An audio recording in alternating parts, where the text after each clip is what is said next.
City cable. Basheer Miya Tanda మాజీ సర్పంచ్ మిత్రు నాయక్ పయనమెటు.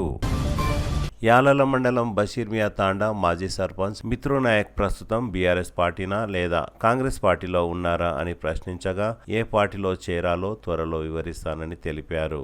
ఇది బీఆర్ఎస్ఆ, కాంగ్రెసా, BJP లేకపోతే ఎంఐఎం, ఏ పార్టీని? ఇది పార్టీ పరంగా చూసుకుంటే మనము ఖచ్చితంగా ఏమి చేయలేము. ఎందుకంటే టీఆర్ఎస్లో ఉంటానా, కాంగ్రెస్లో ఉంటానా, బీజేపీలో ఉంటానా అనేది తర్వాత సంగతి. ఎందుకంటే మనకు పని ఎవరైతే మంచిగా చేపిస్తున్నారో చూసి దాన్ని బట్టి వెళ్ళాల్సి వస్తుంది. కాబట్టి చెప్పలేము పార్టీ చేంజ్ కావచ్చు, లేకుంటే అదే పార్టీలో.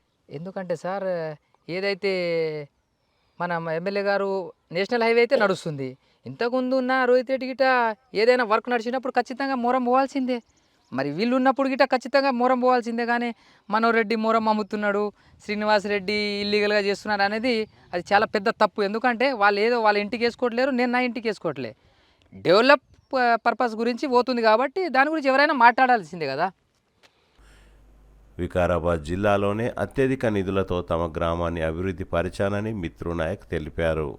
నేను చూడండి సార్, మా ఊర్లో ఎంత లేదన్నా కనీసం లేదన్నా 1.5 కోటి పని చెప్పించిన నేను. ఇంతవరకు ఈ యాలాల్ మండలంలోనే ఏ సర్పంచులు చేయలేరు. 1.5 కోటి పని చెప్పించిన. ఏదైతే రాజీవ్ కాలనీలో టాయిలెట్స్ కానివ్వండి, ఇంద్రమ్మ కాలనీలో టాయిలెట్స్ కానివ్వండి, ఎందుకంటే మా బషీర్ మియా తాండాకి విలేజ్కే ఉండే అవి దగ్గర 6 అదే దగ్గర లేదన్నా 10-20 lakhs అక్కడ చేసిన. బషీర్ మియా తాండాల గిట ఎంతో కొంత కనీసం లేదన్నా స్కూల్ దగ్గరనే కనీసం ఒక 5-6 లక్షల, ఒక 10 లక్షలు ఆడ చేయడం జరిగింది. ఒక కొత్త గ్రామ పంచాయతీ కట్టడం జరిగింది. అదేవిధంగా శ్మశాన వాటిక కానివ్వండి, డంపింగ్ యార్డ్ కానివ్వండి, ఏదో ఒకటి ఇతరత్ర దగ్గర 1.5 కోటి వరకు చేసిన సార్ నేను.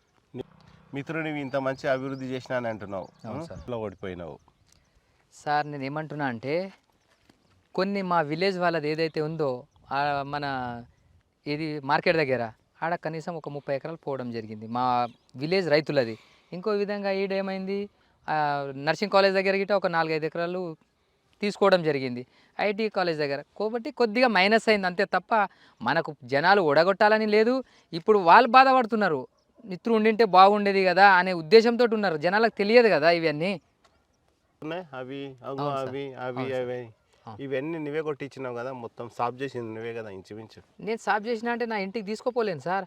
అది ఏమి కాదు, అది తక్రారీ ల్యాండ్. ఎవరిదో ఏదో అమాయకులది కానీ బీద వాళ్ళది కానీ వాళ్ళది ఎటువంటి మన దురుద్దేశంతో ఎవరిదైనా పోయి ఇట్లా కబ్జా చేయలేము. ఎందుకంటే అది గవర్నమెంట్ ల్యాండు, తక్రారీ భూమి. దాంట్లో నుంచే ఏమైనా నేషనల్ హైవే కానివ్వండి, వేరే ఇతరత్ర ఏదైనా మన రోడ్లో ఏదైతే నడుస్తున్నాయో అవిటికి పోతున్నాయి తప్ప వేరే దానికి అయితే ఏది యూజ్ చేయట్లేదు. ఇప్పుడు నేషనల్ హైవే కానీ అంటున్నావు కదా. అవును, నేషనల్ హైవే కాకుండా ప్రైవేట్గా చాలా వ్యక్తులకు అమ్ముకున్నారు, మొత్తం ఆధారాలు కూడా ఉన్నాయంటే గుడి దగ్గర కావాలంటే ఇస్తాం సార్. ఇంకొకటి ఏముంది, అంతరాం దగ్గర ఉంది. అతను సీనన్న అన్నాడు, వడ్డే సీనన్న, మా గుడికి అయితే మేము ఇది చేస్తున్నాము, మా గుడి దగ్గర హనుమాన్ టెంపుల్ దగ్గర ఒక 5-6 ట్రిప్పులు వేయండి అన్నారు. ఆడ ఒక 10 ట్రిప్పులు వేయడం జరిగింది. అదేవిధంగా పాత కుంటలో ఏమన్నారు, ఎవరో ఒకరు అడిగినప్పుడు ఖచ్చితంగా ఒక 2 ట్రిప్పులు 4 ట్రిప్పులు వేయాల్సి వస్తుంది కదా. థీమ్ పార్కులో కూడా వేసారు సార్. పార్క్ కదా, ఎవరికైనా ఇంటికి వేసుకున్నారా అది చెప్పండి. అమ్ముకుంటున్నారు. అట్లా లేదు సార్, అది ఏమైనా ఉసుక కాదు. ఒకటే మిత్రు, మీరు ఇష్టం వచ్చినట్లు అక్రమాలు చేస్తే ఎట్లా, మీరు ఇష్టం వచ్చినట్లు అమ్ముకుంటే ఎట్లా? ఒకటి ఇంత మొరం అంతా పోయింది, దీంట్లో నీకేం కమిషన్ లేదా?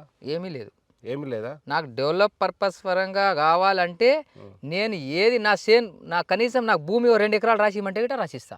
నాకు అంత ఉంది. నువ్వు రాసిస్తావు, 100% ఎట్లా లేదు, మనం పెట్టాం సార్. ఎవరిది పెట్టలేము. ఎవరిదైనా ఒక గుంట భూమి కబ్జా పెట్టినట్టు నిరూపిస్తే నేను మా బషీర్ మియా తాండా వదిలిపెట్టేసి నీవు నీ హయాం లోపల గవర్నమెంట్ ప్లేసులు ప్లాటింగ్ చేసి ఒక లాయర్కి అమ్మినావు, ఒక వైద్యునికి అమ్మినావు, ఒక జర్నలిస్టులకు అమ్మినావు, నీ ఇష్టం వచ్చినట్లు అమ్ముకున్నావు. లేదా జర్నలిస్టు కంటే సార్ ఆల్రెడీ 40 మంది జర్నలిస్టు ఉన్నారు, వాళ్ళకి ఖచ్చితంగా ఇప్పించినాము. అప్పుడు రోహిత్ రెడ్డి గారు ఉండే వాళ్ళ పీరియడ్లో ఏమైందంటే జర్నలిస్ట్కి ఇప్పించాలంటే ఖచ్చితంగా ఆడ అందరికి ఇప్పించడం జరిగింది. మళ్ళీ తర్వాత నాకు అడిగితే నేనేం చేసిన అంటే ఎంఆర్ఓ వాళ్ళతో మాట్లాడిపించి ఒక 5-6 మందికి ఇప్పించడం జరిగింది. అది ఖచ్చితంగా అది ఎలాంటి డబ్బులు లేకుండా చేసినావా? అన్ని డబ్బులు అంటే అది ఆన్లైన్ అవి చేపియాలంటే కావాల్సిందే కదా సార్. ఆఫ్లైన్ కూడా ఉంటుందా? ఉంటుంది సార్.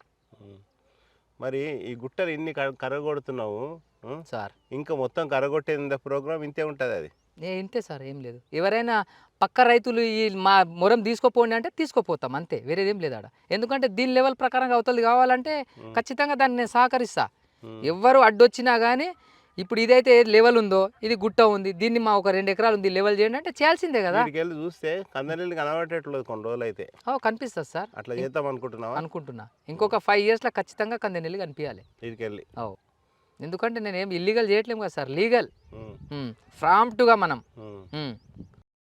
గ్రామం లోపల ఎవరికి అడిగినా మిత్రుడు ఎందుకు ఓడిపోయినా అంటే వేరే చెప్తారు. మొరం అమ్ముకునే, ప్లాట్లు అమ్ముకునే, అది ఇది ఏక్ నంబర్ అని చెప్తారు. ఈ విషయంలో నువ్వేమంటావు? అంటారు సార్, ల్యాండ్ పోయినప్పుడు నీకు బాధ అనిపించినప్పుడు చెప్తారు ఖచ్చితంగా. ఒకరికి 5 ఎకరాలు పోతుందంటే అతను ఏమంటాడు, అవు భయ్ నా భూమే పోయింది అంటే నేను తీసుకోలే, ఏదో గవర్నమెంట్కి అది అసైన్మెంట్ ల్యాండ్, కొంతమంది తక్రారి ల్యాండ్లో వచ్చి కూర్చున్నందుకు అది గవర్నమెంట్ తీసుకున్నది. అప్పుడు ఉన్నప్పుడు ఏదైతే మార్కెట్ కమిటీ చైర్మన్ అప్పుడు విఠల్ నాయక్ ఉండేనో ఆయన ఎంఆర్ఓ దగ్గర నుంచి కోకట్ నుంచి వాళ్ళు ఇప్పించారు, నేను ఇప్పించాలి ఆ 30 ఎకరాలు గిట. కాబట్టి 30 ఎకరాలు మా ఊరిలో పోగానే కొద్దిగా ఇదైంది, ఒత్తిడి అయింది. ఇంకోటి ఐటీఐ కాలేజ్కి ఏదైతే 3 ఎకరాలు పోయింది, ఇప్పుడు ఈడైతే ఐటీ దీనికి మన నర్సింగ్ కాలేజ్కి ఏదైతే 3 ఎకరాలు పోయింది, ఐటీఐ కాలేజ్కి 5 ఎకరాలు పోయింది. దగ్గర దగ్గర 40-50 ఎకరాలు పోయినప్పుడు ఎవరు ఊరుకుంటారు సార్? అందుకనే కదా, వేరేది ఏం లేదు ఆడ. మిత్రు ఇప్పుడు నువ్వు ఇవన్నీ చేస్తున్నావు కదా, అవును ఎన్నెన్నో చేస్తున్నావు కథ, నీ సొంత ఐడియా? నా సొంత ఐడియా లేదు, వేరే వాళ్ళు ఎందుకు ఐడియా ఇస్తారు సార్? దాని గురించి ఇవ్వాల్సిన అవసరం గిట్ట లేదు, నేనే ఇస్తా. ఎవరికైనా కావాలంటే అడ్వకేట్లు కావాలంటే నేనే ఇవ్వగలుగుతా, కానీ నాకు ఎవరితోటి అవసరం లేదు. సరే సరే, మంచి అవకాశం ఇచ్చి నేను అడిగిన క్వశ్చన్లకు అంతా కూడా ఉన్నది ఉన్నట్లు చెప్పినందుకు థ్యాంక్ యూ సార్. నమస్తే సార్.